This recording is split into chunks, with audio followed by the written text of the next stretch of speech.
Afternoon, everybody, and welcome to the October 21st, 2021 meeting of the Board of the Thompson-Nicola Regional District.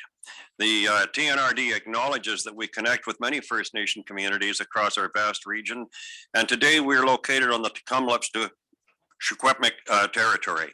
That is situated within the unceded ancestral lands of the Secwepemc Nation.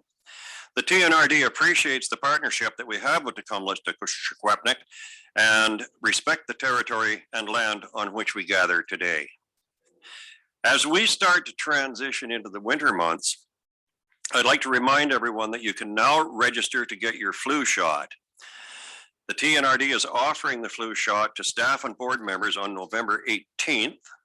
And please let Rosemary at reception know if you'd like to receive one. You must register beforehand, as the nurse needs to know how many shots to have on hand. With respect to upcoming meetings and events, on October 22nd, tomorrow morning, I think it's been moved, has that not been moved to 9 o'clock, Ms. Campbell? Chair, committee of the whole meeting? The committee of the whole meeting, yes. Yes, it should be at 9 a.m. Okay, my note here says 10 o'clock tomorrow, but it is indeed at 9 a.m. tomorrow. On the 4th of November, we will have our inaugural board meeting and election of officers. And I'm very hopeful from information that I've received from our CAO that we will be convening that meeting in our own boardroom. Nothing is cast in stone and things sometimes go awry, but we're very hopeful that we'll be able to have that meeting in our own boardroom.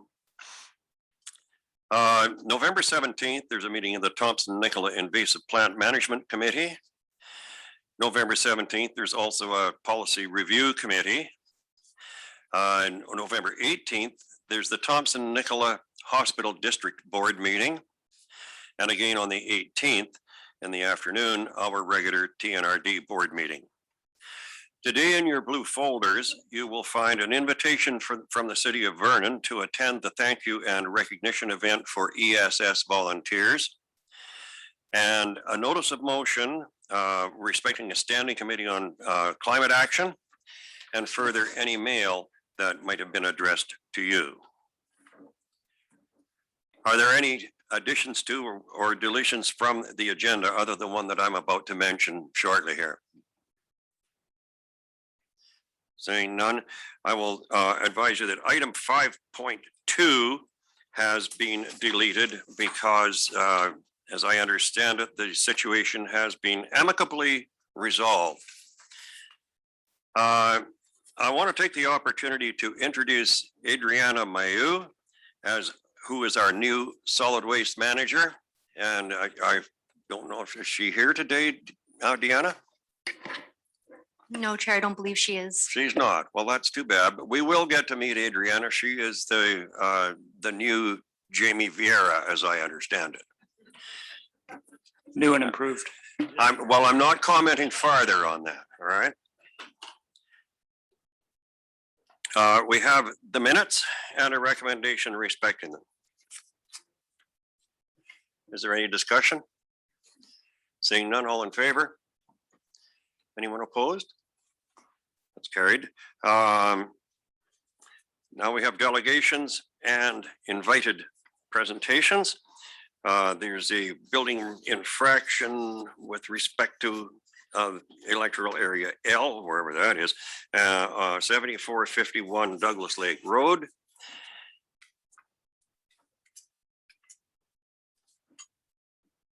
Chair Gillis, the owners are not here to make any representations. Okay, thank you. 5.2 has been deleted. Building infraction in area P. Item 5.3, Paul Ray and Cindy Ray. Is there anyone here with respect to them? No, Chair. No, thank you. Oh, excuse me. Under unfinished business then, the building infraction 7451 Douglas Lake Road, there is a recommendation. Moved and seconded. Is there any discussion? Seeing none, all in favor? Any opposed? That's carried. 5.2. Okay, Rose Hill Road, that's been dealt with. That one's been deleted. And that takes us to the 7495 Ronlin Court. And there is a item 6.3, and that's another section 57 application, and there is a recommendation. So moved. Any, all in favor? Anyone opposed? That's carried. Takes us to bylaws, zoning amendment bylaw 2754, which is a land use contract termination. I understand those are fairly standard. At 3973 Highway 97, Monty Lake. There are two recommendations. Move number one. It's been seconded. Second, and is there any discussion? All in favor? Anyone opposed? That's carried. Moved and seconded. Is there any discussion on recommendation number 2? All in favor? Opposed, if any? No one's opposed. That's carried. Zoning amendment bylaw 2756. It's another land use contract termination with 2 recommendations. Second. Any discussion? All in favor? Anyone opposed? It's carried. Move. Second. Any discussion? All in favor? Is anyone opposed? That's carried. Zoning amendment bylaw number 2755, pardon me, 81 Highway 997 north of Clinton. Is there any discussion? All in favor?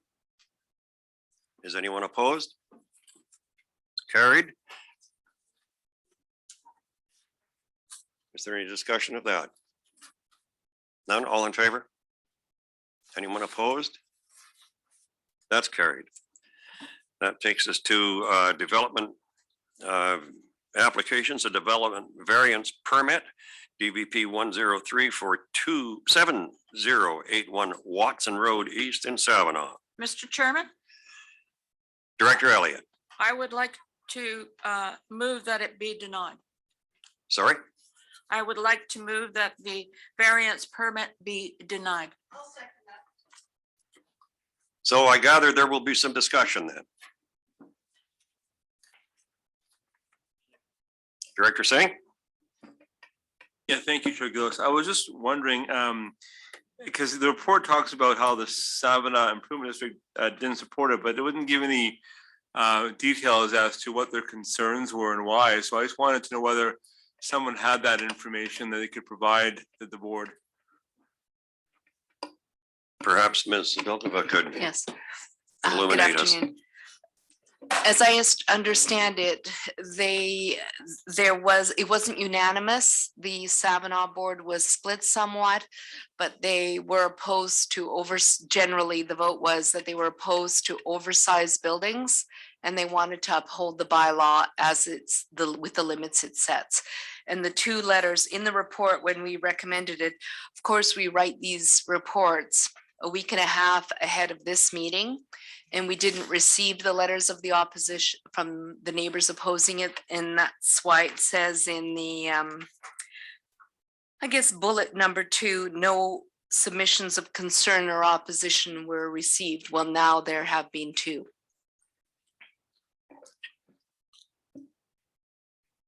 Thanks to Ms. Sadilkova.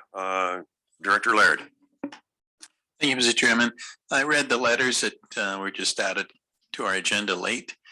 And one of the concerns I have are for the residents in that area that have purchased their property and followed all the current regulations for that particular zone.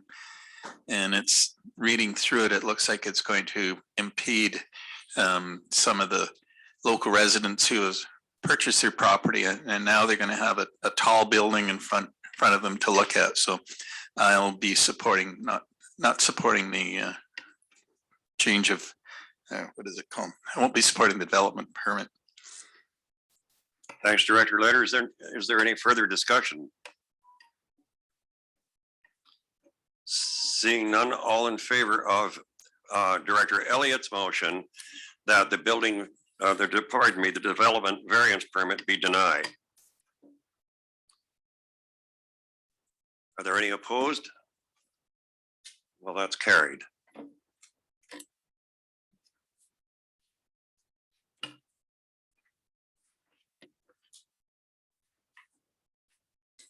That brings us to reports. And the first we have is a verbal report from our CAO, Mr. Hildebrand. I understand that there's some news on the availability of our boardroom coming up, among other things. Thank you, Mr. Chair. I do have actually 4 updates for you today.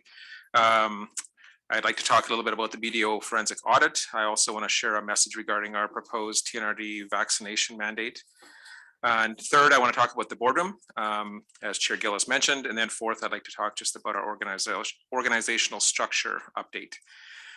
So firstly, our organizational change is going very well. It's taken a little longer due to these roles being filled within our organization. This is great news for the team, but creates a bit of a domino effect. So it's taking us just a little bit longer. The biggest change is in our transition to the new operations division led by both Jake and Jamie. But things continue to progress very well. We are expected to be fully up and running by the middle of November. I just wanted to also provide under that topic is just a quick update on the 4 approved positions of the board we talked about a few meetings ago. Number 1 was the administrative support for human resources. That new HR assistant position was posted on October 3rd. It's anticipated to have a start date before the end of November. Secondly, the finance technician. So the accounting technician position was posted and an internal candidate was successful. We are working through this transition and posting the vacated position. Thirdly, the administrative support for legislative services. The existing legislative services admin position required a reclassification to a coordinator role, which has recently just been completed. So that new FTE for legislative support will be posted and recruited. And we hope to have somebody in place in December.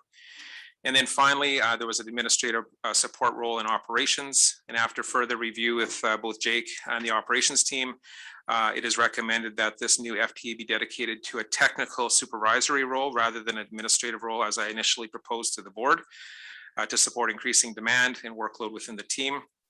This is a shift from what I originally communicated to the board, but provides a structure that will allow for better efficiency and improve succession planning within the department. And one point I want to make clear, though, any additional costs or any slight changes in this, my commitment still stands from the original meeting that it will have no impact on the current budget this year and will be offset in 2022 if there is a change. My second topic I wanted to talk about was just Chair Gillis stole my thunder on this one as far as the refresh that's currently taking place in our boardroom at the Civic Building. We have had removed, all the furniture has been removed and the old carpet removed and the technology as well. The room has been painted and updated. The room has, actually the carpet will be fully installed by the end of today. New tables and configuration will be put in place early next week. So we're in the process of upgrading our old microphones and technology in this room, but given some of the shortages in getting this equipment, we're going to use the mics and the systems that we are all accustomed to for the first few meetings. From a timing standpoint, we're very grateful for our partnership with the City of Kamloops, being able to use this space for our meetings, but this may be the last one, we're hoping. We're all most likely going to be in this refresh room for the inaugural meeting, so there'll be more communication being sent out. Zoom, of course, will be an option. But we need to have a specific COVID safety plan in place given the size of that room and the difference between this room and that room. So more information is going to be sent out to the board with regards to capacity and requirements of masks and potential Zooming participants. So for members of the public and media, we may need to request electronic participation in the short term as we continue to work through the COVID protocols.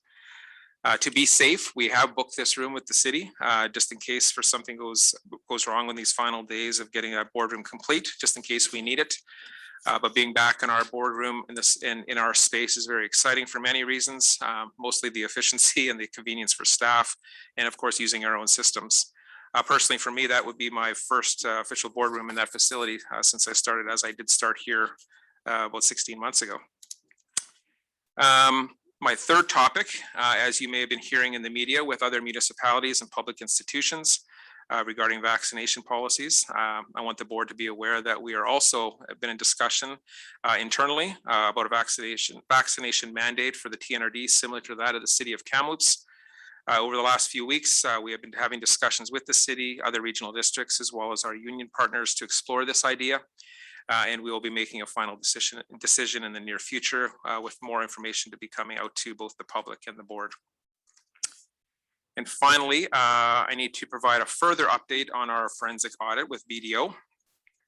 As communicated at our last meeting, the forensic audit work is taking longer than expected, and we had hoped to have a revised timeline of November for the final report and presentations of the findings.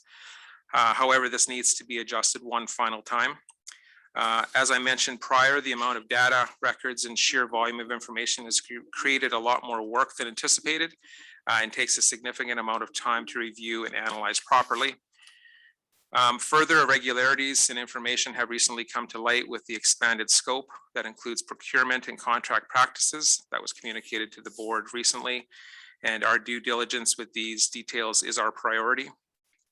Taking all this into consideration, we have now locked down a more realistic final timeframe with BDO for the final report and public presentation, and that'll be the week of December 13th. There'll be more information coming out to you as far as locking down a potential date for that. And then the regular board meeting will happen that week as well. It's unfortunate we're not able to meet our initial timelines, but a fulsome and factual understanding of this situation is critically important to the investigation. And that's my updates for today, Chair Gillis. I'd be happy to take any questions you may have. Does anyone have questions for Mr. Hildebrand? Director Elliott? Yes, Mr. Hildebrand, you said you had moved within the department a new something. I didn't understand what the something was. You have put a changed places within the staff, and we're looking for a new legislative something. So the 4 positions I talked to were the 4 that were approved by the board some weeks back, and Yes, I was just providing. I just wanted to know who it was you moved. I'm not sure I understand your question, sorry. Well, you said you hired within. Oh, right. So you want to know who that person was? Yeah. Okay, it was Christine Oliver, and she was in our planning department, and she's moving over to the finance department. Oh, so you're now looking. So we're for going to a planner. backfill that position. Yeah. Okay. thank Okay, you. awesome. Thank you, Director Schaefer. I would just like to know if you could explain what Kamloops's vaccine protocol is, if we're going to go along the same lines. Yeah, and I can share that here in the near future, but basically what they are doing is they are requesting their employees, their volunteers, and their contractors to be fully vaccinated by, I believe it's December 13th. And there's other I guess other requirements and things that'll happen for those that may not be vaccinated. So I know they're working through that process now. It was just communicated the other day, and we're just basically following that lead and tailoring it to what maybe our needs would be within the Thompson-Nicola Regional District. So more information will be coming in the near future. I'm not sure if through you, Chair Gillis, if Mayor Christian would like to speak to that at all. It's if Mayor Christian can enlighten us, certainly I'd be delighted to hear his comments. Mayor Christian agrees with everything that the CAO said, except it's December 15th. My apologies, December 15th. Are there any other questions? Oh, Director Singh. So I had you on the list there. Of course you had a question. Yeah. At least you called me the right name this time. I appreciate that. Well, I'm going to talk to you about that later. Okay, good. Oh, no. So I just wondering about the boardroom in terms of that boardroom is obviously a squishy place at the best of time. It's a very, very tight space. And I mean, will there be dividers? Are we like looking at not dividers in terms of the request or the desire for board members to be vaccinated? I mean, I'm just kind of wondering about, you know, the sort of I guess, the safety of that place and how we're kind of making sure that's without the variants, all that kind of stuff done, because obviously we've been hearing in the media of like, you know, places where you wouldn't expect to be having outbreaks and outbreaks have happened. So I just want to understand better from staff. Yeah, thank you for that question. Two parts, I guess, is after November 12th, I believe, or November 16th, this room is unavailable. As I think you would know, I think the city is also moving back to their chambers as well. So our choice is to go back to our refresh boardroom. So we would need to have a COVID plan in place. We've configured this space differently now where we have interior tables and exterior tables. And our plan for this meeting would be 6 feet apart, just like we are in here, wearing masks unless you're speaking or eating. So we do have a plan in place. And then we would also have the Zoom option for those that may not be comfortable, but we are making sure that that'll be communicated well in advance of that November 4th meeting. That's helpful. Thank you very much. Just want to understand better. Yeah, thank you. Thank you, Director Roden. Thank you, Chair Gillis. Would the vaccine mandate extend to directors as well? I thank you, Director Roden. That was a question that I had just recently, and in my personal opinion, I would think that would make sense given that you're coming into the facility and meeting with staff on a regular basis. But that would be something for the board to determine, as they are technically not employees or volunteers or contractors. So it's something that we would like to get feedback from the board, but that would be my recommendation. Thank you. Okay. Director Brown is egging me on here to make a motion to seek feedback about whether directors should be vaccinated along with all other employees, volunteers, and contractors. I'll second that. So that's moved and seconded. Is there any discussion? Director Schaefer. Is it only feedback or is it a motion to say, yes, we're going to? I think before we make a motion, we do need to get some feedback from people about their thoughts on it, rather than rushing straight to a motion. That's my thought. So I would like to get feedback before we make a motion. Director Rothenberger. So we're talking about feedback. It's not really a motion. You want feedback first? Isn't that what motions are for? To get feedback and decide what we're going to do? Is there anybody here who disagrees with the idea that we should all be vaxxed up? That's the only question. I think that is the only question, Director Rothenberger. Is there anyone here who disagrees with the idea that we should all be vaccinated and under the same, placed under the same rules as our staff? I don't see anybody disagreeing, so perhaps would it be appropriate, Ms. Cap?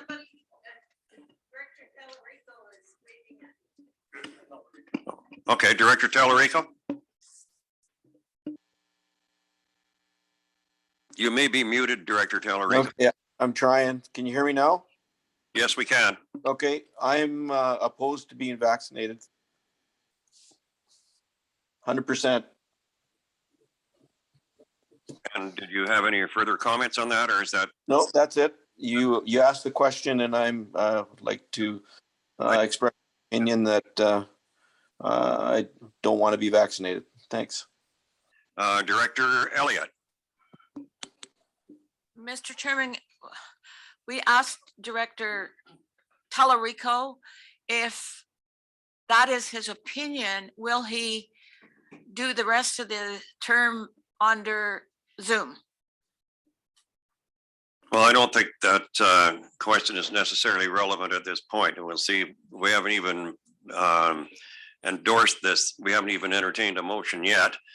And there are going to be some questions that have to be answered with respect to who can participate with Zoom and who can't and how long, and that would have to do with COVID protocols. So that may be, in my opinion, a question for the future, or maybe even later on in this debate, but it's certainly not appropriate, I don't think, at this time. Director Watson. Respectfully, I disagree with you, because he is one of us as a board, one of our board members. If we make a decision, that means that we are making a decision including him. I understand that, Director Elliott, but we haven't made a decision at this point, and whether the Zoom option is to be open or not is something we can talk about further into this discussion. Director Watson. Thank you. I think that we need to discuss the Zoom option as a viable option for anybody who either cannot or will not get a vaccination. That's my opinion. Very well. At this point, I think we have before us only a motion that we seek feedback from board members, and we've received feedback from board members, and I'm going to suggest that that Director Roden might wish to amend her motion to read that vaccination be mandated for board members pursuant to the comments that we received from Mr. Hildebrand. Director Roden? Thank you. I think I personally would be more comfortable, since this is all still at a preliminary stage with the employees, with contractors and with volunteers. I would like to see directors included among the groups of people under discussion as to what it's going to look like, because I think that is going to answer some of the questions about Director Elliott, for example, saying about, would someone, just as the TNRD is going to look at accommodating, or how can an employee be accommodated who cannot or will not be vaccinated, and is that going to happen? The same discussion then would encompass directors as well, if we are included amongst the groups of people under discussion.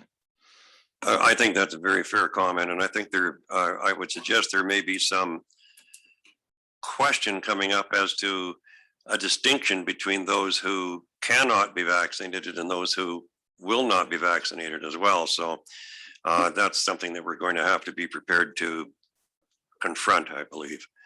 So I'm not sure, Ms. Campbell, exactly where that leaves us with the motion that's on the floor. I'm not too sure either, Chair, to be honest.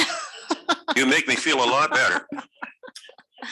I mean, staff can certainly, and Mr. Hildebrand might want to speak to this, we can certainly look into this. I think the important thing is I don't think we can enforce or force a director to be vaccinated. We can certainly look at requirements around participating in person and whether or not you need to be vaccinated to be in our boardroom. But again, I think maybe some of this needs to align with what we're looking at for staff, contractors, and volunteers. If Mr. Hildebrand wants to comment.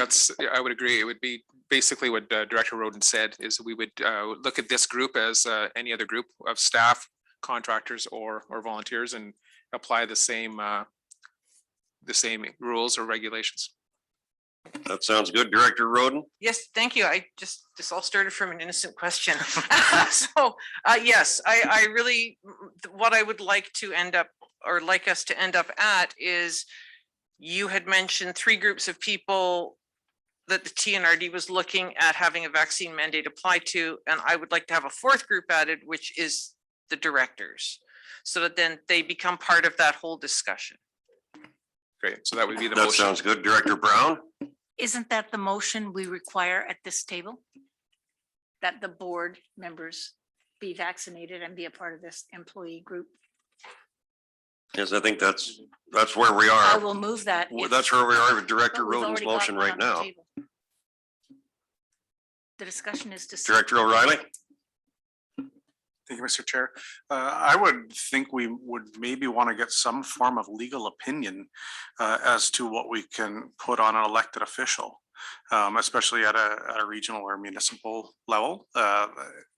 And you may have some already, but I think it's a little different.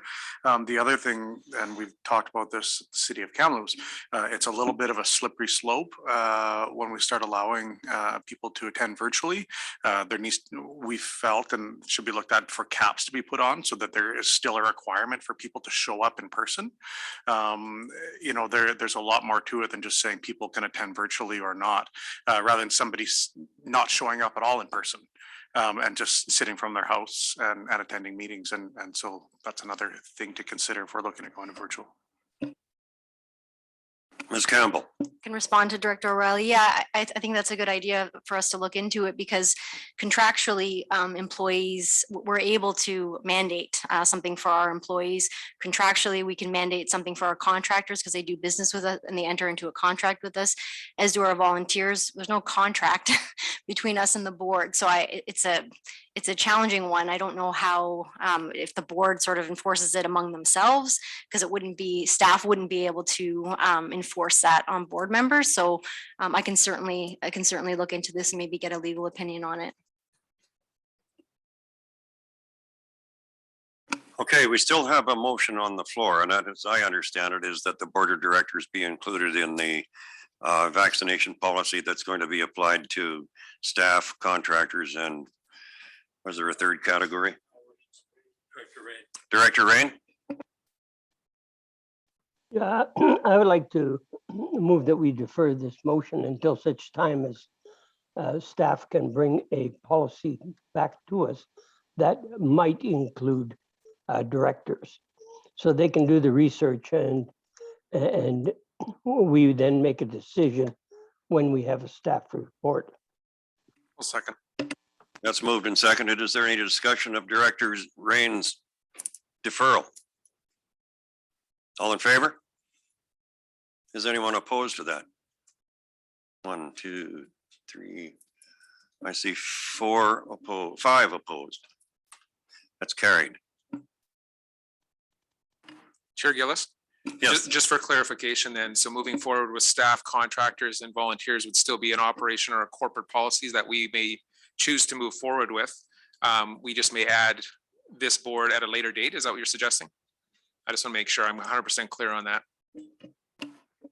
I think that, as I understood it, the board would have been subject to whatever legal ramifications may surface, that the board would be included along with those 4 categories that you mentioned. Director O'Reilly. I just saw Director Rain nodding there in the background. My understanding of the second was to leave the board out, but to get legal input on that, but to move ahead with the other 3. Is that how you understood it, Ms. Campbell? It is, and just a further comment that this policy would be a corporate administrative policy, which only applies to staff. So we'd have to look at a different tool really to include board members in a vaccination mandate. So I think staff do need a little bit of time to look into this. Okay, and I think that's what Director Rain's deferral was intended to do, is to give you that bit of time. Is there any further, so then there's no, Director Blackwell? Yeah, just to make the board aware, I believe through other people I'm talking to, the Columbia Basin Trust has just put in a mandatory vaccination for board members and staff attending their meetings. So there might be a source of background to figure out how to do this. Thanks very much for that, Director Blackwell. Chair Director Gillis. Watson? And so did NDIT. Thank you. Okay, that, wow, that was easy. That, I hope, takes us to 9.1.2, which is the Canada Community Building Fund. There's a request for support for areas M and N. Move the recommendation. Is there any discussion? All in favor? Is anyone opposed? Well, that's carried. Pritchard Community Water System Membrane Filtration Equipment Contract Award. There's a recommendation. And is there any discussion?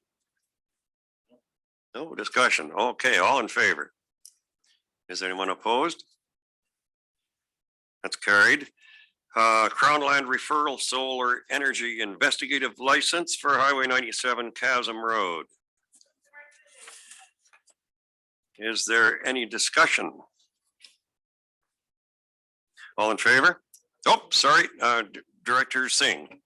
Yeah, thank you. I've seen this come to the board a few times, and I wonder, these are investigative licenses. Have we ever had the licenses that's come to fruition in different parts of the regional district, or they've been kind of more investigated and then not actually implemented or executed on? Mrs. Zilkova to the rescue. Thank you. So we have had, we've had turbines come as investigative licenses that came through to fruition, and it does take 5 years. We have had run of the river projects certainly come through, numerous ones of those. We have not, to my knowledge, have we ever had a major solar such as this, where it's on Crown land and it's the side of a mountain. We have not had any solar projects come to fruition. Is the length of time in terms of the assessment of feasibility, is that a provincial, why does it take so long? Because you can have bad years with smoke blocking the sun. You can have Okay. anomalies. It's a huge investment. It's weather driven. Yeah, it's weather driven. And so if you only have, if you're making a decision on 2 years of data on a particular site, it's not reliable. Understood, thank you. Thanks, Director Singh. Is there any further discussion? All in favor? Opposed, if any? And that is carried. Fringe area policy, City of Merritt referral. There is a recommendation. Okay, moved and seconded. Is there any discussion? Seeing none, all in favor? Is anyone opposed? It's carried. Canada Community Building Fund Electoral Area A, Candle Creek Mountain Bike Trail Expansion Project. There is a recommendation. Move the recommendation with a question. Is there any discussion? Director Schaefer. Could you please tell me why we pay 5% management fee when they didn't in Merritt and other places? That's the first time I've seen a 5% management fee, and I'd like to know why. Direct Ms. Campbell or Mr. Hildebrand, whichever of you wishes to Turn it over to tackle that. Mr. Ray. Mr. Ray is the expert on this. Hi, yeah, so this was something that was worked out with UBCM to reflect the amount of staff time that's required on managing third-party projects. So we don't charge it at all on projects that are being funded through the Canada Community Building Fund for TNRD services. When it comes to third-party projects, we usually charge 3% when it is a project for another local government. And that's reflective of the fact that there's still administrative effort put onto our staff to manage the project, but not as much when it's a third-party non-government entity like a society, not-for-profit organization. Quite often when we're funding those projects, they don't have internal people who've got the skills and capacity to manage what sometimes is quite a large capital construction project. And our staff ends up putting in substantial time to effectively make sure that money is being spent correctly, that they're abiding by the TNRD procurement practices. We're getting correct price quotes or signing POs. Often we're entering into arrangements with suppliers to pay them directly because the society doesn't have the financial means to pay the invoice and then wait to get reimbursed by us. So there's a lot more work put onto the shoulders of TNRD staff when we're funding these third-party projects. So it's not just a grant of money, but it's also a grant of staff time. And recognizing this, UBCM has essentially allowed us to charge a project management fee in those instances that can be funded out of the gas tax funds to offset some of the cost to the organization for doing that. And we have put a policy in place, the board approved last year to that effect. Okay, Director Schaefer. So this came into effect last year? Because this Wells Grace Outdoors Club has been given it 3 times already, and they've never been charged. Well, they aren't getting charged federal gas taxes, but there's never been a charge before. Yeah, as I say, it's just come into place within the last 12 months or so. Yeah, I have a problem with it because I know Wells Gray Outdoor Club does all the work. I know you write out the check and there is work involved, but I think 5% is kind of heavy.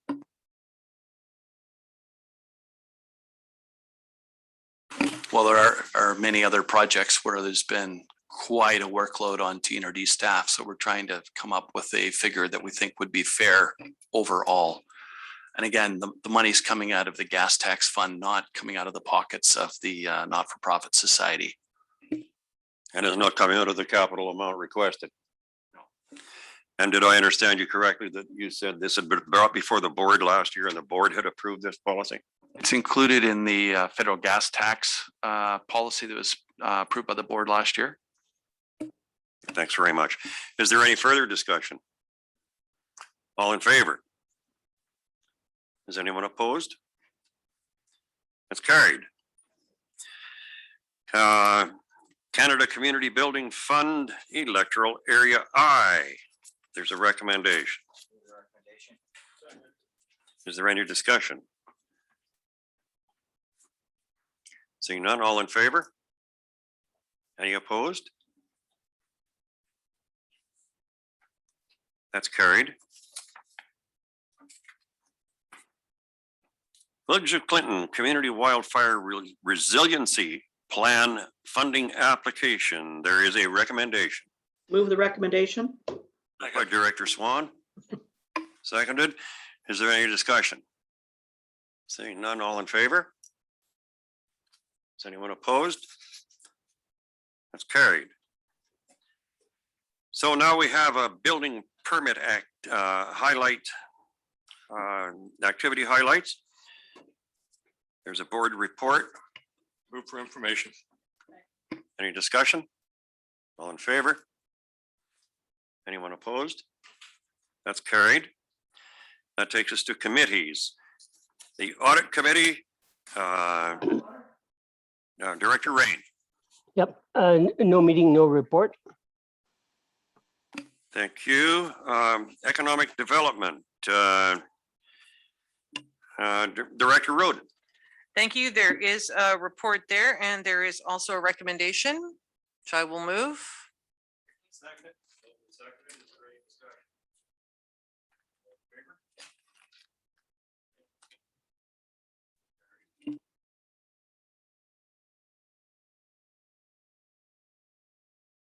Oh, I'm sorry. Thank you. Electoral Area Directors, Director Kershaw. There's no meeting, no report. Emergency Management and Protective Services, Director Watson. Yes, we had a rousing meeting this morning and the biggest complaint was we didn't have enough time for all the questions. There will be a report at our next meeting, I believe. Thanks, Director Watson. I was going to comment in the course of that meeting that sometimes committee meetings seem to drag, but that one certainly didn't drag. Policy Review Committee, Director Sinclair. Thank you, Chair Gillis. I move that the proposed changes to policy 5.2.1 disposal of assets be approved and added to the board policy manual. Second. Moved and seconded. Is there any discussion? All in favor? Is anyone opposed? That's carried. Regional Solid Waste Management Committee, Director Schaefer. Meeting yesterday afternoon and we discussed, we had about 4 presentations from Jake and from the other members. So, and it was good and the meeting minutes will be coming forward. Director Schaefer, could I ask that you move your microphone a bit closer? Thanks very much. Thompson-Nicola Invasive Plant Management Committee, Director Kershaw. No meeting, next meeting's next month. Thank you. Thank you. Thompson Regional Hospital District Director Christian. Thank you, Mr. Chair. Our next meeting is, as you mentioned earlier, on the 18th, and at that time we'll be getting an update from the local medical health officer, Dr. Fenton, as well as a focus on rural issues from the executive director, Lisa Zanatti. And we will also hear from IH about changes to their capital procurement budget bylaws. Sorry, thank you. Director Watson. Thank you. Director Christian, as you are the chair of the hospital board, I am requesting that we hear from the Ray Fawcett Breast Health Clinic. They are apparently a little known entity, and all of us would like to hear more. It currently is Breast Health Month, so we'd like to hear about the Ray Fawcett Clinic. Please. Director Christian? Yes, thank you. And through you to Director Watson, I received that request from the corporate officer. The difficulty we had was that meeting is pretty much booked. It's only a 2-hour meeting between 10 and 12. So what I suggested, given that the Ray Fawcett Breast Health Clinic is not really a hospital district matter, it's more of an interest to the entire region, I suggested that we could perhaps have them here at one of these meetings as a delegation or an information item for the entire board, and then that would get them on the agenda a bit quicker. And I agree with you, it's an unknown place, except of course if you need to avail of the services, and the services provided there, in my understanding, are some of the best in the interior. Sadly, they are unknown to people who need it. Chair Gillis. Yes. Director Rain has been trying to get your attention for the last few moments. Sorry, Director Rain, I'm sorry. No problem, Mr. Chair. Thank you. I'm just on 10.12. Maybe the audio conked out, but I didn't hear. Did we vote on the recommendation? Yes, we did. Okay, yeah, then the audio cut out. We didn't get that part. I would like to request, if it's possible, to receive a copy of the community forest feasibility study that the committee looked at. Is that possible? Sure, I'll follow up with the, Mr. Devlin, you have it? Oh, I certainly we can provide that. Yes. Yeah, great. Yeah, if it could be sent to me electronically, I appreciate that. Thank you. Thanks, Director Rain. Director Quinn? Just on a point of order, I think we missed 10.1.10 and 10.1.11. I'm pretty sure I'm not asleep. We haven't got there yet. Oh, sorry, I am asleep. You are asleep.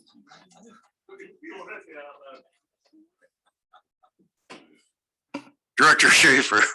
I'll bring it really close. This is through to Director Christian.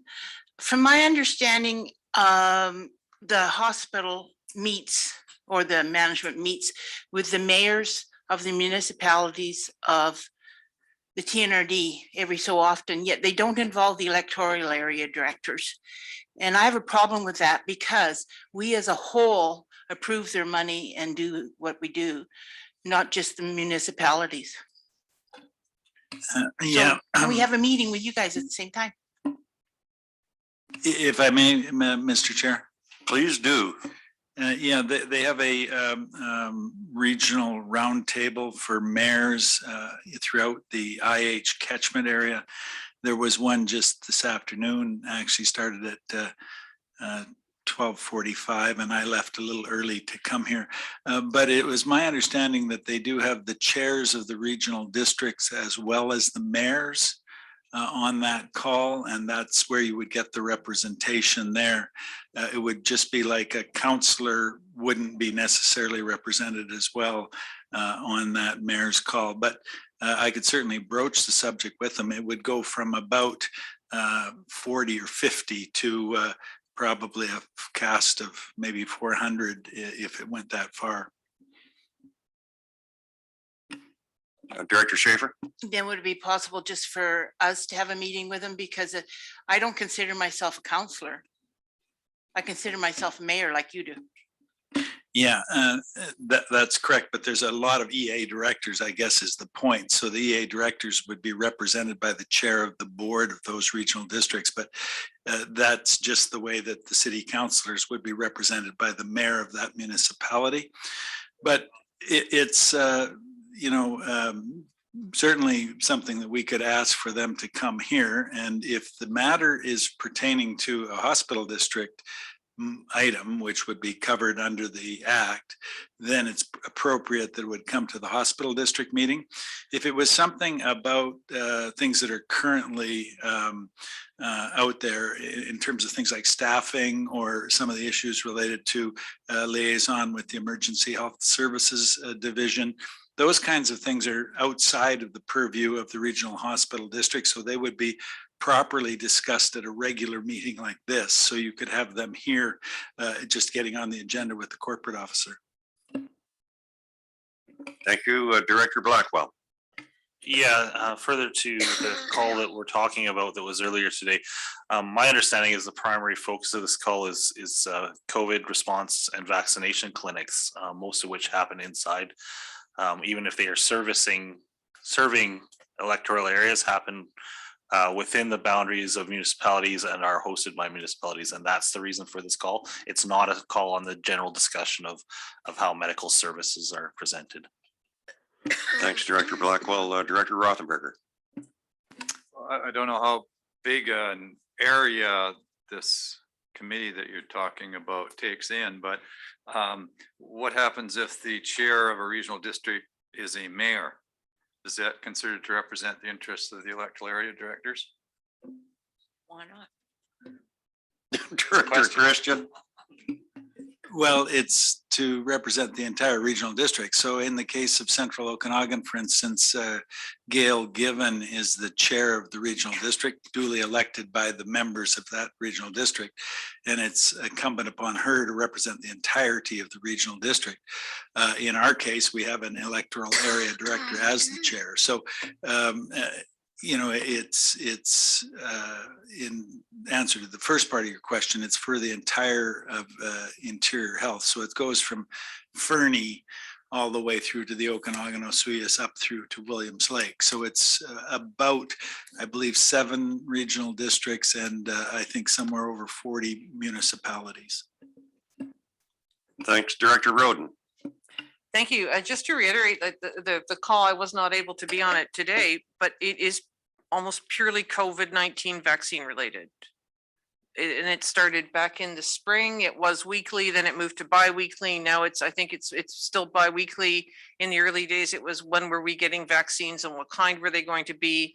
And then it was about vaccine clinics and whether they were going to be drop-ins, etc. So it's not about healthcare in the region. For example, I don't bring up why has the Ashcroft Emergency Department been partially closed for 6 out of the last 10 weekends? It's not that kind of a meeting. It's almost purely COVID vaccine related. Thanks, Director Roden. Director Blackwell. Yeah, just clarification. There's 48 people listed on the call for municipalities and regional district chairs or a representative of the regional district for multiple regional districts are on there. Plus, generally, most of the time, there's 6 or 7 IHA staff or special guests. So it's already quite a large call, and you know, there is a representative of the board in general that could pass on that information. Director Watson. I know I used to get shot for doing this, but at the Caribou Chilcotin Hospital Board, we get updated by email constantly on IHA's COVID response. Sometimes there are 4 or 5 emails a day, and all of us are kept in touch that way. And perhaps that's an answer for the EA directors in this, on this board. Then I'd get it twice a day. Director Christian. Yeah, and thank you for that suggestion, Director Watson. You can go and ask to be included on their updates. So you can ask for that from IHA. You can ask for that also from the BC Center for Disease Control. That's the one that's actually a little bit more current, and that's the one that feeds the IHA one. But certainly anybody, EA director or citizen or mayor can get on that. And I've found those to be quite useful. Thank you. And thanks for your help with all this, Director Christian. Utility Systems Commission, our committee, pardon me, Director Elliott. Thank you, Mr. Chairman. We had a meeting yesterday afternoon. actually yesterday morning. And we talked about all the updates to the 11 municipal, the 11 water systems. We talked about the financing, we talked about the new bylaw, and it will all be in your minutes. We had Mr. Devlin and Mr. Jamie. I don't know Jamie's last name, I'm sorry. Fiera with us, and we had a really good meeting. Thank you. Director Singh. I just want to apologize to Madam Chair for not being at the meeting yesterday. We had a C2C with the Kamloops. Unfortunately, I wasn't able to be there, but I forgot to let you know in advance. So my apologies to you and the staff. Thank you, Thompson Headwater Services Committee.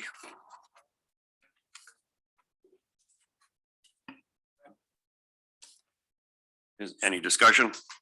All in favor? Opposed, if any? Carried. And there's a second, I'm not sure there's a recommendation.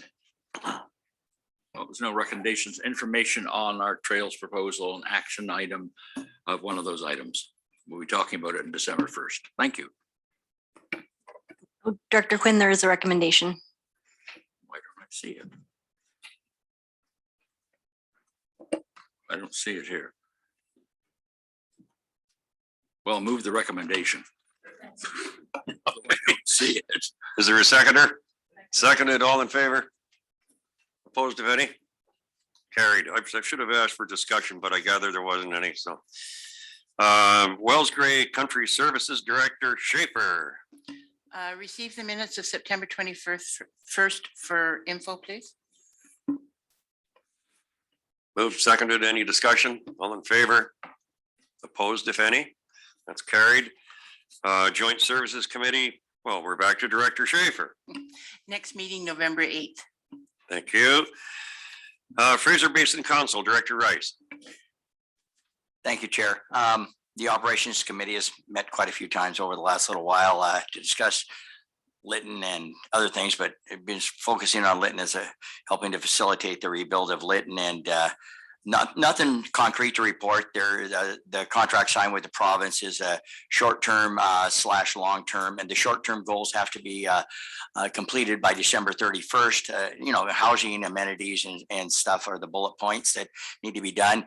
As of, I believe it was yesterday, they're down in Victoria discussing with the province. Fraser Basin's down there discussing those initial findings and see if they can come to some action items, I'm sure. So I'll have more to report later. Thank you. Thanks, Director Rice. Municipal Finance Authority, Director Brown. No meeting, so no report, but there is an interim report, I think, to the end of September that I received last night. Anyone want to access that report? I'd be happy to provide it for you. Thank you. Municipal Insurance Association, Director Duty. I've waited all year for this. The MIABC had their second virtual AGM in conjunction with UBCM last September. Added 5 directors at large positions were up for election and were filled. Positions come with a 3-year term, so it'll be a while before we go through that again. Next year's AGM will be held in Whistler, hopefully in person, but it could well be the 3rd virtual one, depending on how things go. Charles Hamilton has stepped down from the board. He had served 27 years as a director, the last 3 as board chair, and he's currently the CIO of the Columbia-Shuswap Regional District. And succeeding him is Mr. Roy Scott, who is the CIO for the district of 100 Mile House, and he now fills this position. Mr. Scott has been on the MIA board since 2016. Thank you. Thank you, Director Duty. Shuswap Watershed Council, Director Crow.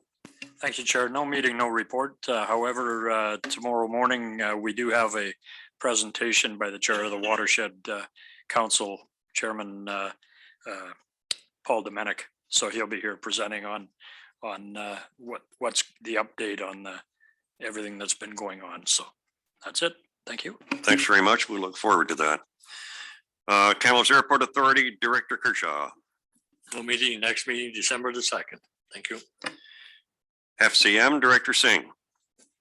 Thank you, Chair Gillis. There will be actually FCM board meeting November 24th, 25th. It'll be in Ottawa and also available virtually. So I'm hoping to travel to Ottawa for that meeting. Normally, there's a whole bunch of advocacy with our member of parliament colleagues, but since the parliament's only going to be convening on the 22nd, I think we're going to do something separately, but there'll be a relatively full board meeting there that I'll report on after. Thank you. Thank you. Community Energy Association Director Blackwell. No meeting, no report. I think that takes us to correspondence. There's a couple of pieces of correspondence for information only.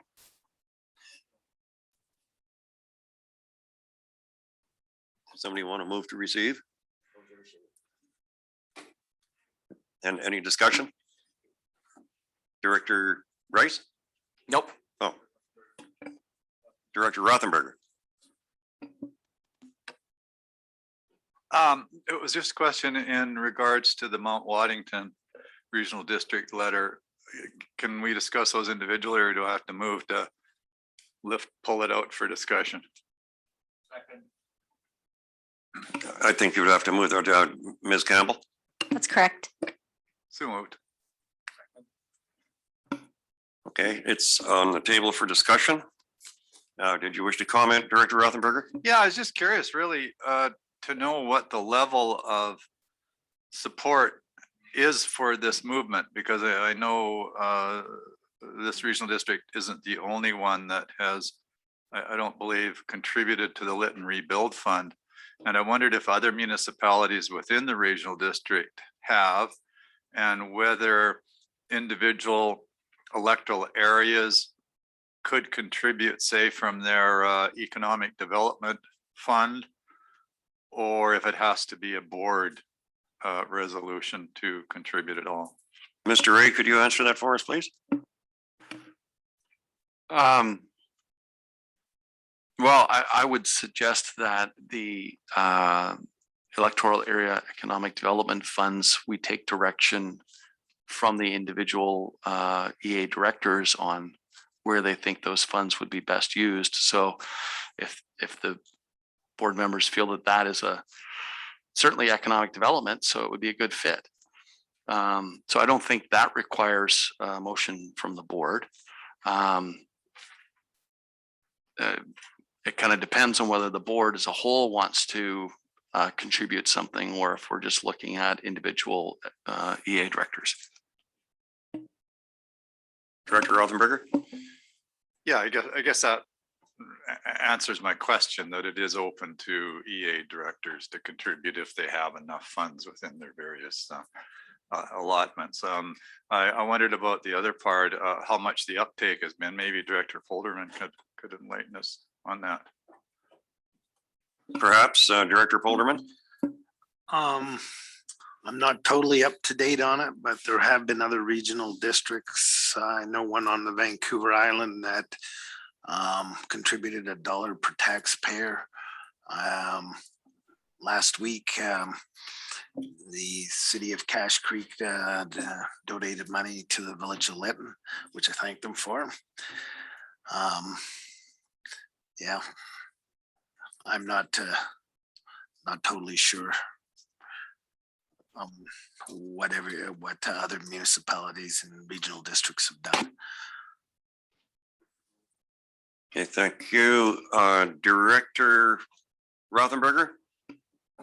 Yeah, I guess what I'm trying to get at in my head, to get it straight, is that I think it would be appropriate for us to contribute in this way, although of course the regional district's been much involved. But if other municipalities, municipalities within the regional district have already contributed, then they probably don't want to be doing it twice. It wouldn't be fair or appropriate. And so I'm trying to figure out whether to make a motion that the regional district as a whole become involved. Should I make such a motion, or what would your direction be as to how to go about that, and without penalizing, or I should say adding to what the various municipalities may have contributed already? At least one of them apparently has, from what Director Bowden said. I would be in the hands of Ms. Campbell on that one. I don't know how we should approach it. You say whether we should become involved.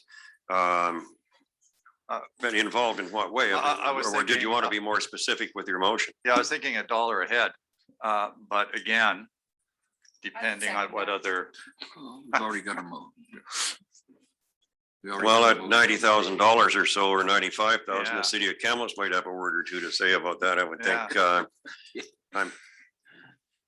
Wow, I have Director Rice, Director Schaefer, Director Roden, Director Singh, Director Quinn, and Director Swan. So you are all on the list. I'm first, okay. Thank you, Chair. A little bit of context. Funding has been really a challenge. I've been sort of involved a little bit in that from all ends, from Hope right up through the canyon there. And I would say waiting on funding would be a prudent thing to do. I could defer to Mayor Polderman or Director Polderman also. I think he might agree that because the challenge is finding where the funding is best served. And I don't think we have that answer yet.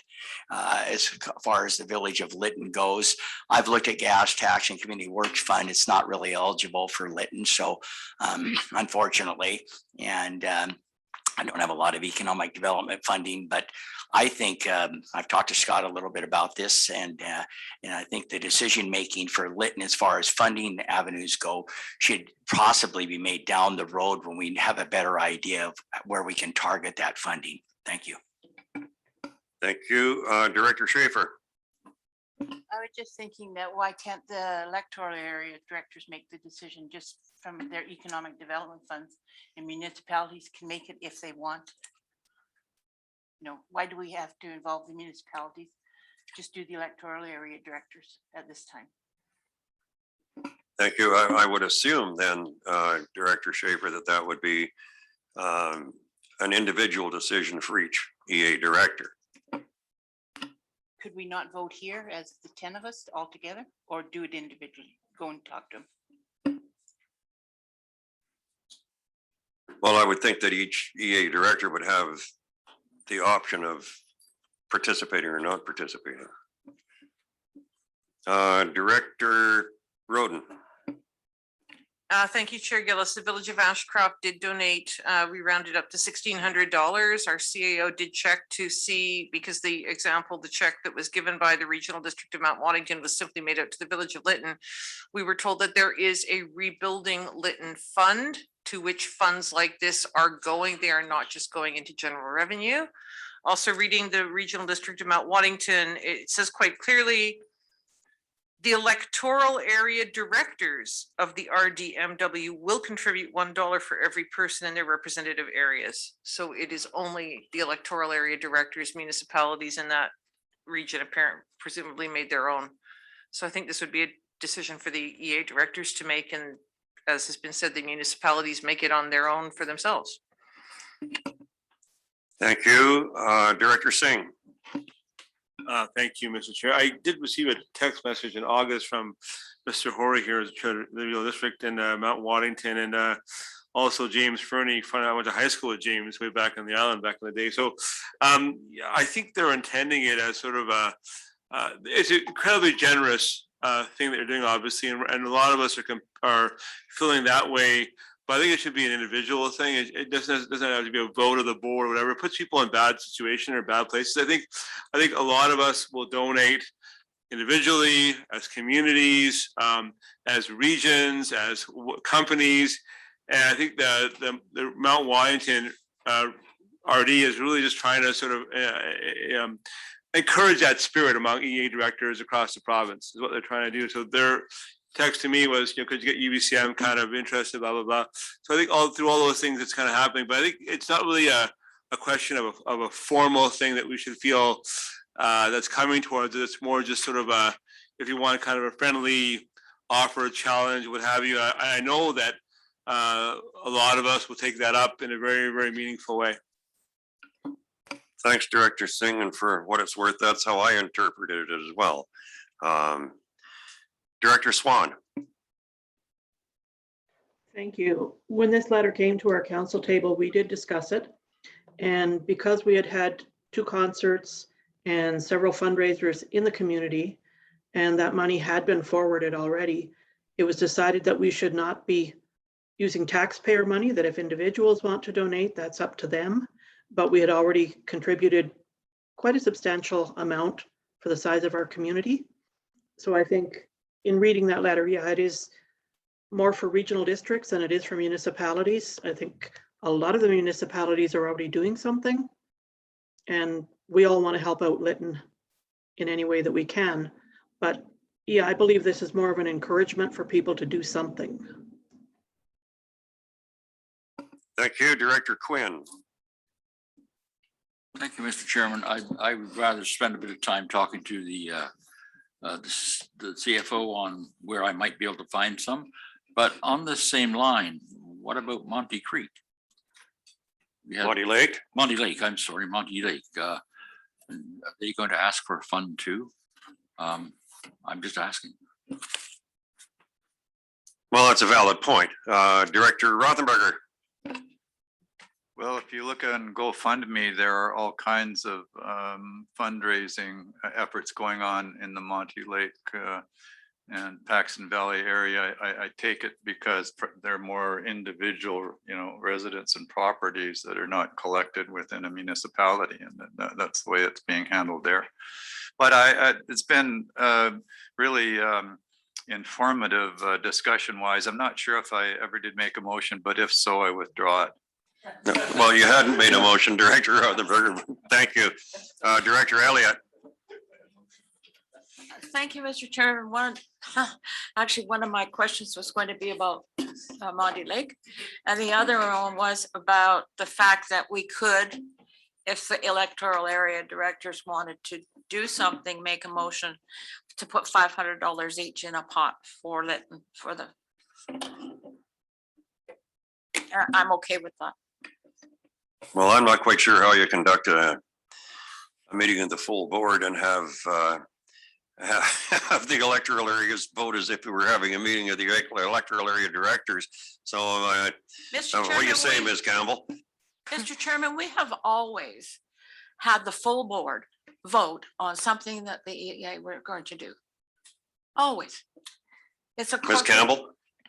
Thank you, Mr. Chair. I'm going to defer back to Mr. Reagan. I don't believe the electoral area directors need to vote on this. I think you have economic development funding that you can use at your. So I don't. I think that's maybe perhaps a conversation that each individual electoral area director can have with Mr. Ray. Yeah, if I could just jump in, that was what I was going to recommend as well. It is getting, into the last quarter of the year. Different directors have varying amounts of money left in these various funds. And what I was going to suggest is that I could report back to each of the EA directors with what they have left available, and they could take that information and consider whether they have funds or what they want to do with them in the remainder of the year, which could include supporting Lytton. Thanks very much, Mr. Ray. Director Kershaw. Thank you, Mr. Chair. That's what I was going to suggest, that if staff wanted to send out the information to the EA directors, who to send the money to or who to contribute to if they wished. Then it would be up to each individual director if they're going to contribute or not. Thank you, Director Watson. I was going to admit that my pot is empty. I'll have to wait until January. Okay, I think that pretty much wraps that. Director. Sorry, Director Rain. Sorry there, you missed my hand.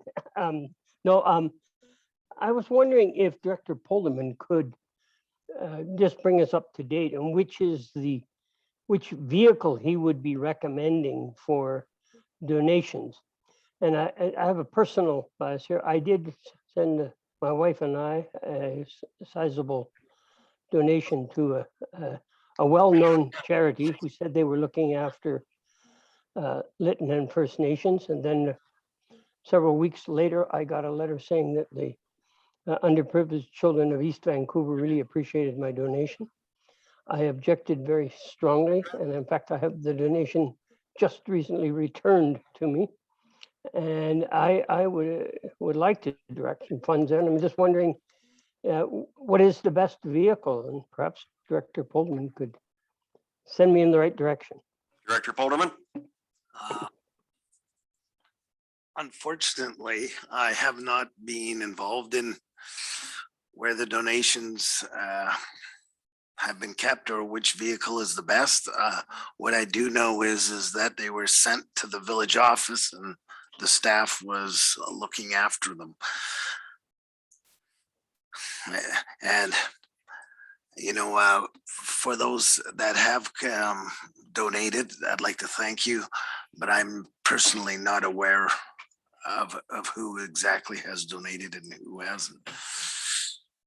It seems to me that early in the conversation, somebody, and I'm sorry, I don't remember who it was, said that there was a specific charitable organization that had been set up for support for the village of Lytton. And I don't know who mentioned that or who was that you, Director Roden? Thank you. Yes, it was. If you send money to the village of Lytton, care of their post office box, and you indicate that it is for rebuilding or restoration or anything to do with the rebuilding of Lytton, there is a special fund that money gets deposited into. And the check should be made payable to whom? Made payable to the village of Lytton. Just indicate on it that it is for the Rebuilding Lytton Fund or to rebuild Lytton or words to that effect. A rebuilding donation. Okay, Director Singh. I hate to be that guy, Mr. Chair, but this letter we all received from the city of Vernon, which is in our folder, as you said, it was an invite, but also request money. So for their event. So I was gonna just ask about this letter. That's coming up. Oh, it's coming. Okay, good. Yeah. Thank you. Sorry about that. So does that answer your question, Director Rain? Yes, although I had hoped to send the funds to some organization that was dealing with Village of Lytton and the First Nations surrounding. And I'll make a call directly to the village and try and find out if First Nations are included in that donation pot. Thank you. Okay, thanks very much. And I think Director Rice has a contribution to this. Thank you, Chair. Yeah, there is a relief center down there. I could send you the information, Al, and it's basically just directly for the relief fund for Lytton, and I'll get you that information. I'll send you an email. And another thing I'd like to add real quickly is if any directors donate some money out of their funds to Lytton, we would really appreciate it. They would really appreciate it. They're feeling really alone and sort of isolated down there right now. So I'd like our TNRD board to acknowledge that they're sending it so they actually know that the TNRD is here supporting them. And, you know, that we're trying to help out as best we can, and that we do know that they're struggling. You know, they're all over the countryside. The only ones that are remaining in Lytton are the ones whose houses didn't burn down. So the perimeter has residents and nobody else does. So their bank has been relocated at Cumsheen Rafting Resort. I heard some good news yesterday from Scott that Judy's talking about moving the bookmobile down there after it hits Spence's Bridge. So they'll have the bookmobile once every 2 weeks. So, but that's a challenge as they face down there. The prescriptions, they got to go to Kamloops. They don't have a hospital anymore for prescriptions. So there's a lot of, so if you send some money, I don't know how the TNRD wants to, whether it's in, you know, the highlights of our meeting or whatever, but if we send some money, I would like the community as a whole to know it's coming from the TNRD. It would not only help them, but it would help the TNRD too. So I think that's something we need to really be cognizant of. Thank you. Thanks, Director Rice. Have I missed anybody? Have we concluded the discussion with respect to the letter from the regional district of Mount Waddington? It seems that we've dealt with that. So there's a motion that the other one, I guess, be received for information. Is there any discussion? All in favor? Opposed, if any? That takes us to an item that's not on your agenda, which is a notice of motion, and I think Director Singh is going to speak to that. Chair Gillis, I need to do it there, therefore be resolved. I want to thank, first of all, Ms. Campbell for helping with the whereas clause. I really appreciated that. Basically, it's for the November 4th meeting. It says therefore be resolved that the chair establishes a standing committee on climate action to provide advice to the board of directors, recommend policies and plans that will assist the TNRD to take the necessary steps to adapt, mitigate, and reduce climate change impacts. Thank you. We look forward to receiving that on November the 4th. Under new business for members, there was a letter. Director Watson, I have you. Just give me a second here. There was a letter that each of you received from the city of Vernon. I propose to attend that event in the city of Vernon, and they have asked for a donation of $1,500. And I wonder if the board would approve the donation of $1,500 to the ESS. And I have some further comments with respect to ESS, but let's get rid of the $1,500 question first. Director Singh. Mr. Chair, just because we also do these things within our own regional district, I wonder whether it might be appropriate to let them know that, thank them for the request, but say that we also, out of our own funds, do work with our own RD for volunteers and not spend the money in another regional district, would be my thought. But that would be my thinking about it, just because we obviously over the years have done a lot of work with evacuees and spent money regionally for that effort. That would be my thinking. I guess the question I had was, were we planning on doing something for our own ESS volunteers within the TNRD or in Kamloops over the next little while? Well, I think perhaps I'll let Mr. Hildebrand address that question. He is fully versed with what steps are in the works for us to express our appreciation to our very own volunteers. Thank you, Chair Gillis. I know that Ms. Campbell reached out to Rebecca at the City of Kamloops just recently and got a message back just this morning that the planning is in place for our ESS group here to recognize them and thank them for all their hard work. So to your point, it is happening here. It just hasn't happened yet. It's in the works. And will the TNRD be contributing to that financially, or will it be a City of Kamloops thing, or what's the contribution of the Real District into that effort? There hasn't been a decision on that, and that would be certainly a board decision and open for discussion. I prefer for us to sort of spend money with our own volunteers. But I know the White Lock fire had implication for the whole region. Perhaps that's what we're thinking about here, but I think we'll do our own thing. Is there, well, in the first place, I don't think We we've haven't even, seconded it yet. that's right. Was there Second. actually a motion put forward? I haven't heard it. Ms. Campbell? No, Chair, unless you wanted to move that. Well, I don't like moving things from the chair, but I would entertain a motion that we contribute $1,500 to the ESS efforts in the Vernon area, particularly I think because of the fact that we shared a fire in common, a brutally devastating fire that we shared in common. If anybody wanted to make that motion.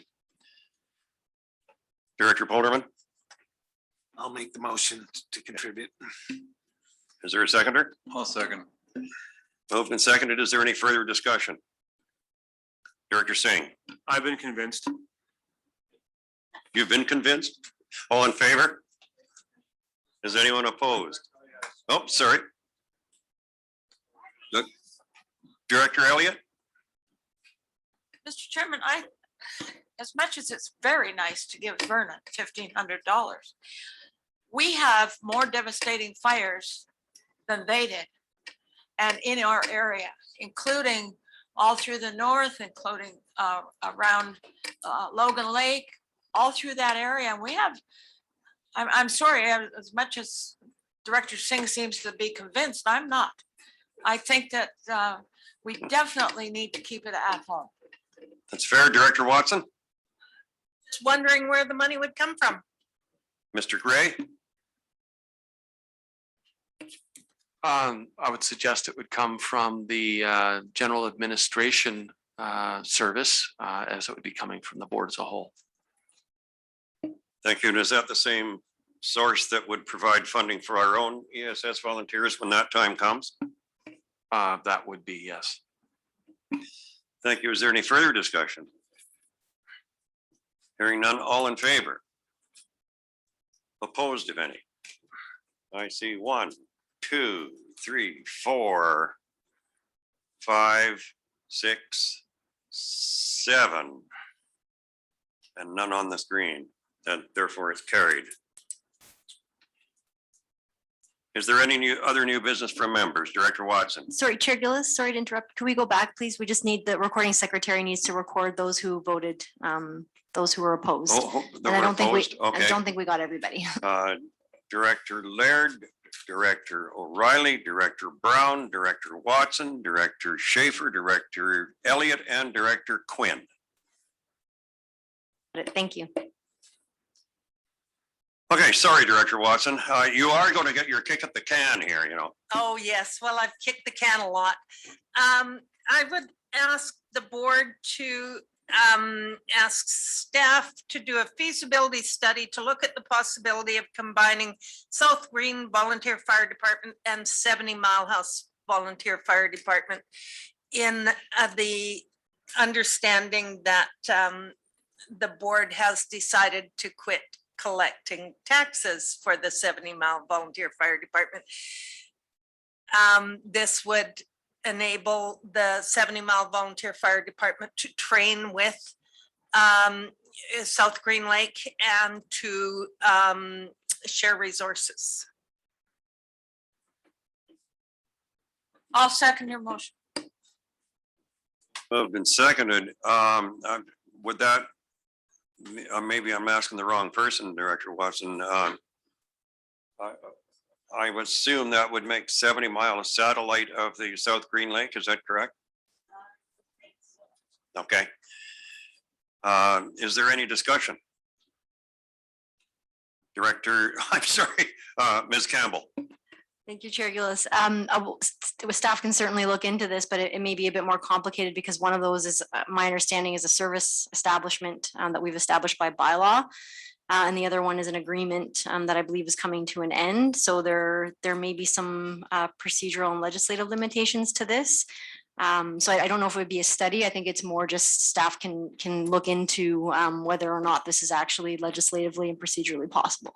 I believe both of them were done by bylaw. It was this board that decided to that 70 Mile House was a liability because it couldn't afford to come up with $150,000 a year. I'll have to familiarize myself with both the bylaws, and then I'll check in with Mr. Vieira and we'll look into it. Okay, I think that would address Director Watson's concern that you would check into the viability, find out in the first place whether or not it's possible, legally possible, and then discuss the technical aspects, I suppose, with Mr. Vieira or Mr. Tomlin, correct? Okay, Director Quinn. Have we finished with Director Watson's? Is it possible to go back to correspondence and have a look at the Langley letter?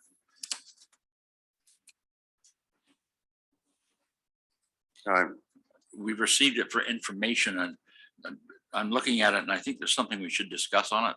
Is it possible to go back and pull it out, Mr. Chair? I guess it's possible, is it not, Ms. Campbell? It's possible. I'll defer to you, Mr. Chair. We have received it for information. You have to pull it out and talk about it if you wish, Mr. Okay, I'd like to move that it come out for discussion.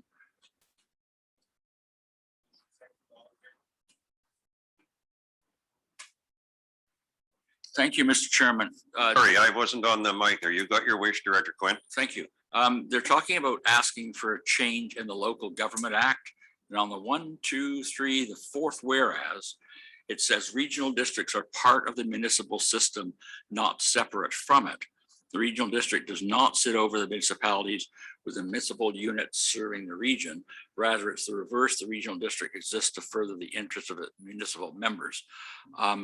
That's true, but I'm not going to ask the province to change legislation so that the government can go into any council and say, you know, just one person is eligible to sit on the regional district. There may be cases within municipalities where a mayor is not able to sit on it, and a councillor may want that or may be able to do that. And I just think that's kind of, I don't think we should support that in any way. And I think we should just send a letter to Langley saying that it's the individual council's responsibility, and responsibility may not be the right word to use, but it's their discretion who sits on any regional board. This might work in the Lower Mainland, but I'm not so sure that will work in rural areas. So I don't know if we need to send a letter back to Langley saying we're not supporting it, or I think it's there to be for discussion. Thank you. Director Rothenberger. Well, it's not Langley's motion, it's Langley commenting on a Metro Vancouver Regional Board motion. So any response should probably go to Metro Vancouver, I would think. Fair enough. And Ms. Campbell. I was just going to point out what Director Rothenberger pointed out. My mistake. And I was going to point out that simply by receiving it for information, we're not lending any support to it whatsoever. So I guess, did you make a motion, Director Quinn, to the effect that we write to, what is it, Greater Vancouver? Yeah, I think we should make a motion to write them, say we do not support this. As I say, it would work in the Lower Mainland, but I'm not so sure that's a good idea for here. And they are asking for change of legislation. I just don't think it's right. So Director Singh had his hand up. Okay, sorry, Director Singh. Yeah, sure goes. This is I know a bit about the situation here, and I believe it's not wise to send a letter because it's going to really put our head into something we don't really, it really isn't our fight. Essentially, what's happened is some local governments on the Lower Mainland, as is a right, decide not to send their mayor to the Metro Vancouver board, and some mayors aren't very happy about it. And this is what we're kind of seeing here, is that kind of play out on our agenda today. But I really believe that that's a situation that has to be resolved by them. And if we kind of put without having that really intimate knowledge, kind of get our foot into it, it could just make us look not very, very good. So I would prefer not to have any letter, just receive for information and let it die on the order paper. Director Rothenberger.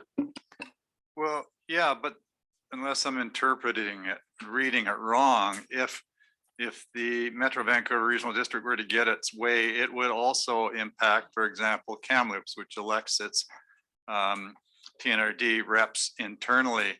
This would restrict that, would it not, as to who can be chosen and can't? Director Singh. Yeah, I read through this correspondence, and it sounds like the Metro Vancouver committee report is actually talking about the idea that it is the right of every council to elect their own members to the regional board, given whatever process they have. So I'm a bit confused actually what they're looking at doing without more understanding of it. I would just not want to even comment on it from our perspective. I think it's if it gains more legs, we'll find out about it over the next little while. But I think right now it's an effort by, and it's funny how it's come because Metro Vancouver didn't send us this, Langley sent us this, which is kind of telling. I'm not going to get more into it than that.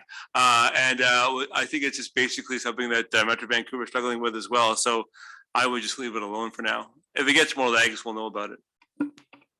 Director Christian. Yeah, let the record indicate I agree with Director Singh.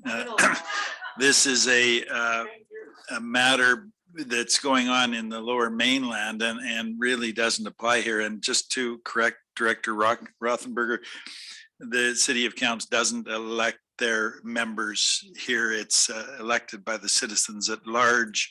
And we have a bylaw that says the mayor and the top 5 voted councillors will become directors on the TNRD. Thanks for that, Director Christian, and I'm Director Rothenberger. Just to correct Director Christian, yeah, I'm aware that the City of Kamloops has changed its procedure, but it's still in keeping with the community charter, I believe, which stipulates that local councils do appoint their own representatives to the regional district, and you have altered the process, but it's still basically the same principle that it's up to each council to decide. Okay, so we're done with the semantics, I hope. Director Quinn, if I may have a closing discussion. It's always good to have a good discussion on this. My concern is that the province will introduce legislation that blankets the whole province. And this board has had the experience of when John Ranta was chair, and then he ran for UBCM, his council sent somebody else because of the time that he was going to have to put into it. And I just wonder if something like this gains legs, as Director Singh has said, will that prevent him? And it is right, the Lower Mainland's got an internecine warfare going on, and we don't need a part of it. But I just wanted to not just brush it aside as correspondence for information. Thank you. Well, we've certainly had a fulsome discussion on it. We don't have a motion on the floor as things stand, and I would prefer that we not have a motion. From my point of view, I'm worried to some extent about Director Singh's head becoming swelled at this, but I agree with him too. So that's Christian and me both. Thank you for allowing the thing to be pulled out of information only, and I'm quite happy to leave it there, but I felt we should have a discussion on it. Thank you all. Thanks, Director Thank you Quinn. Is there any other new business from members? Director Schaefer and then Director Rice. I'd just like to advise that the Dr. Hamilton Memorial Hospital, the ER has been closed the weekend of October the 9th and October the 19th, and then it was closed, and October the 15th. Then it was closed this Tuesday and Wednesday. So it's getting to be a common occurrence. Thank you, Director Rice. Thank you, Chair. After the presentation yesterday at our utilities meeting, we were made aware of a $750,000 to $1.2 million shortfall in revenue to break even on our keeping our 11 water systems in good working order. Water systems serving under 500 in population has been and continues to be a rural sinkhole that just keeps getting deeper. There is no provincial path for funding regional districts who are responsible for the water systems that serve communities under 500. I believe that it would be all 11 of our water systems with the possible exception of Savannah. During this climate change time where wildfires have become the norm and not the exception, it would be critical for our small rural communities to have a reliable, well-working water source. Jake and his teams has worked diligently with the province for quite some time to look at solutions to help cover this shortfall. To cut to the chase, a few options were put forward, 4 or 5 by the province, and none were even doable for most, if not all, regional districts. I think Jake said he requested the province to go back to the table one more time because a solution was needed. They came back with one last options, boil alerts.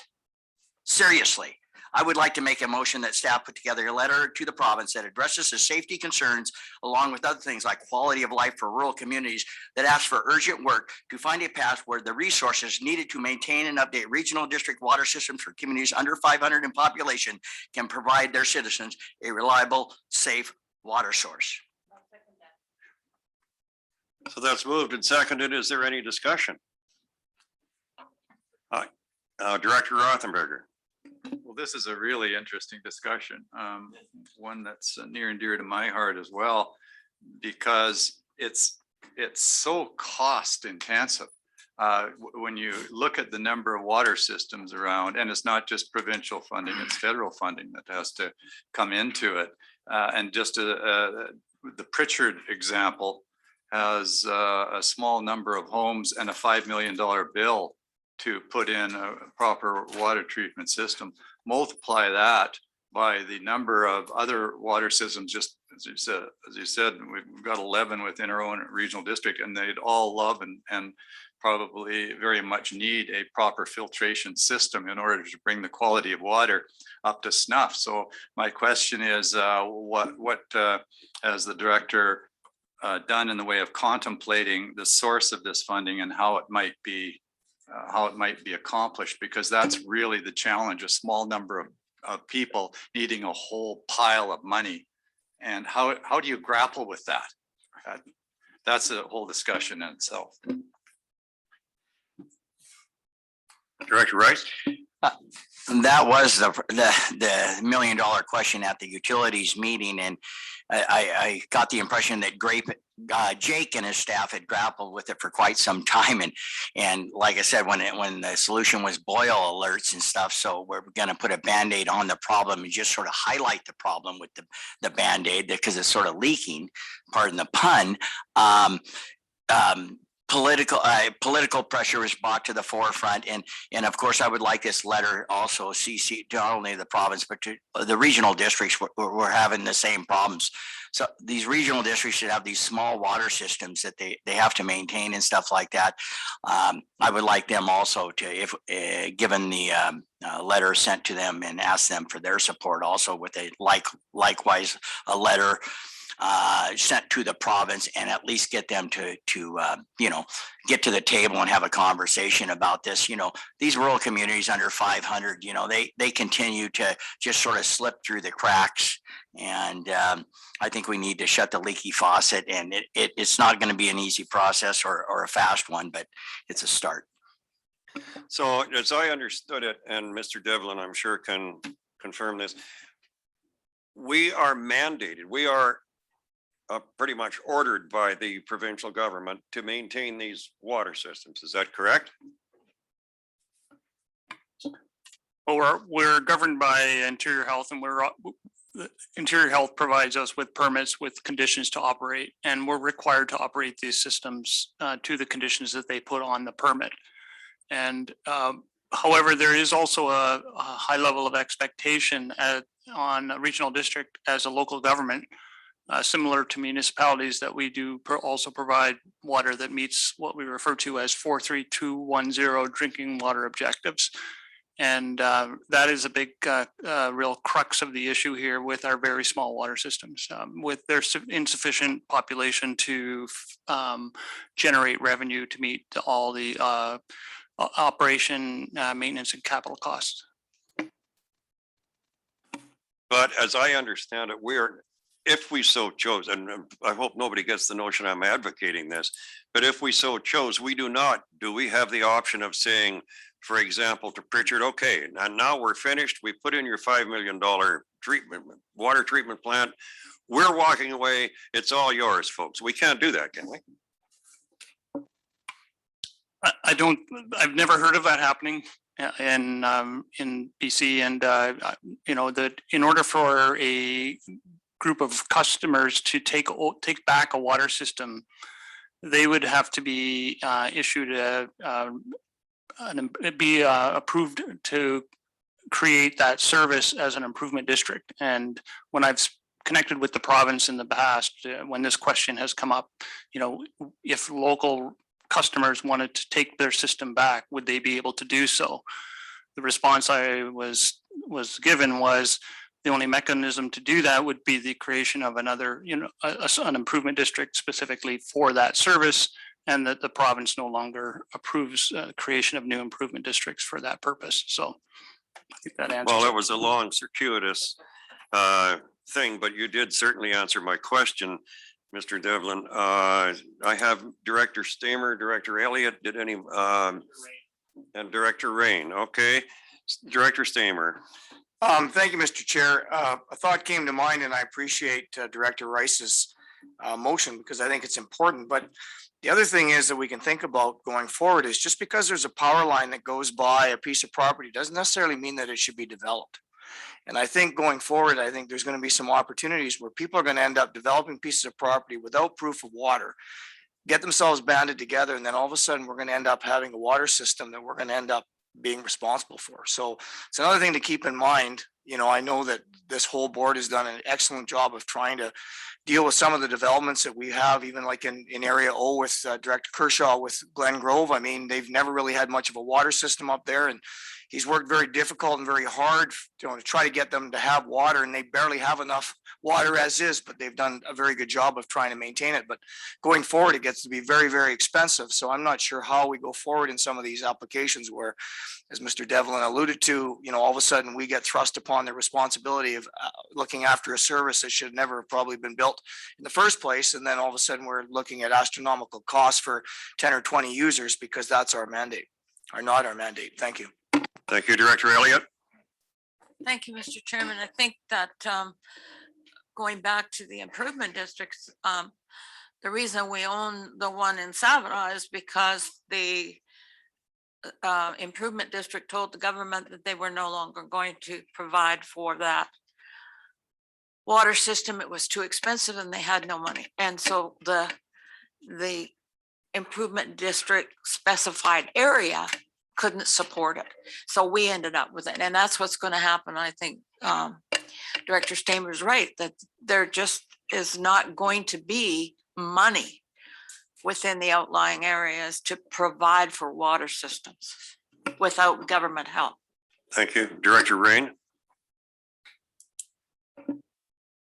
Thank you, Mr. Chair. I was just going to say, if we're going to vote on this motion, I think we do need some notice and perhaps even a technical report. I, for one, feel completely uneducated in terms of what's being asked here. There's a ton of money we're talking about. I kind of agree with the last two speakers. This could be a lot of money, and this is going to start reoccurring. And just asking the province or the federal government for more money probably isn't the solution. So I'd like to understand the problem a lot more before I make a decision on how I'd like to vote on it. Are you suggesting that, oh, just a minute, Mr. Hildebrand?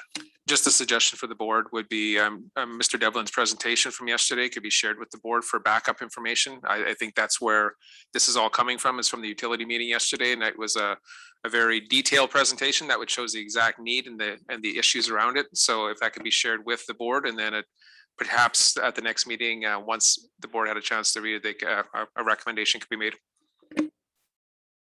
So we do have a motion on the floor, however. And I just had one comment that I wanted to make with respect to Director Rice's motion. And I'm wondering if rather than or perhaps in addition to a letter from the TNRD, we shouldn't consider this to be an issue that's brought forward to UBCM, because there's undoubtedly a number of regional districts throughout the province that are facing the same dilemma: far too much cost for the ability of the utility users to pay. So I'm wondering if that might not be, I mean, if we're going to write a letter, fair enough, but it seems to me that this is something we should consider taking to UBCM. Just a minute, Director Rice. Director Singh's ahead of you. Okay. Mr. Chair, I would also echo Director Rain's comments that if it's provincial or federal, there's different things being bandied about. I think to kind of have a look at the report, figure out an advocacy strategy, all that stuff takes a bit of time. So I move to defer until the next meeting so we can all see the utilities report, and we can have maybe some staff commentary on it, and really around an advocacy, agenda that, some of us are more familiar with others, but it's a good idea to have a bit of a thoughtful strategy and move forward. I think a seconder. Moved and seconded that it be deferred. Is there any discussion on that? Director Rice. Yeah, I'm okay with the deferral. I would have pulled the motion anyways. Now, it was yesterday and it is quick, and I prefer everybody take a look at the presentation anyways. And then if the board so wants to move in that direction, I appreciate your suggestion with UBCM. I think it would be a good place for it also. Thanks very much. So any further discussion? All in favor of deferral? Anyone opposed? It's carried. Chair Gillis, just one other recommendation is that we have a December committee of the whole coming up that Mr. Devlin could possibly take 20 minutes and run through the presentation with the board if need be. So just as an idea. That's okay with you, Mr. Devlin? Absolutely. Yeah, I was just suggesting that. Okay, thank you. So question period.